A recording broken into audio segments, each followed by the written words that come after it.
Hello, this video is about the Czech um, group of people who live in eastern Iowa and the kind of traditions that they try to keep alive.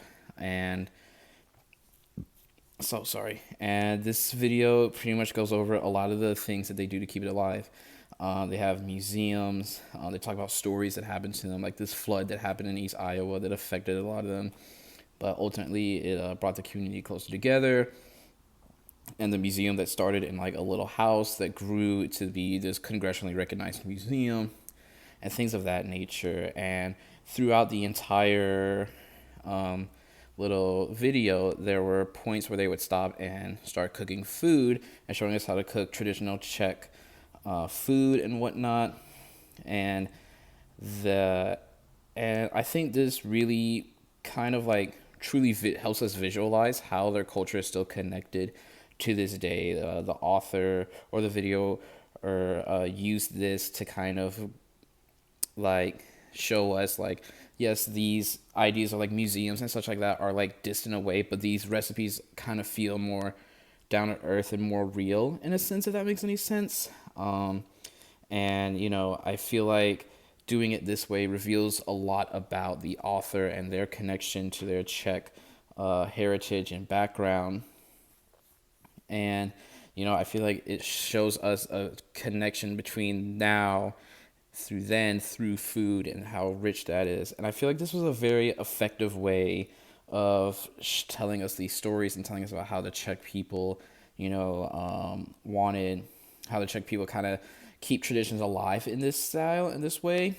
You know, it makes you kind of rethink, like, instead of just saying, like, oh, the Czech tradition is still alive, we're kind of being shown how it's still alive, being shown, like, these recipes were passed down for, like, their grandmothers, their great grandfathers, and so on and so forth, and how they use food to keep traditions alive. And this kind of goes back to space and place, which we've talked about earlier. And when we talk about space and place, like places would be something like the museum that they built to honor their legacy and all that. But a space, I feel, would be like the kitchen where they cook the food, and in that way, it really makes it feel more alive. It's no longer just this area of the house where you eat. It's this place where, maybe your mother or their mother, grandmother, and whatnot, taught them how to cook these recipes, taught them how to do all these things, and then it becomes alive in a sense. It becomes not just this area, but this tradition holding location that means a lot to them. And it when we take a step back and look at it from that lens, I feel like it really elevates the idea of what a space truly is. um so particular ways my family stories are is kind of the idea that place doesn't matter. My mother's from Pittsburgh, Pennsylvania. My dad's from Indianapolis, Indiana, and then me and my brother are from Atlanta. But all of us live here in Dallas, and it doesn't matter that we're all from different places. We came here to Texas, and we made this place our home. We created a space of family, of love, and it kind of, in a way, makes us it does in a way it makes it feel like it doesn't matter where we are, because as long as the four of us are together, that space becomes our space and it becomes our family space.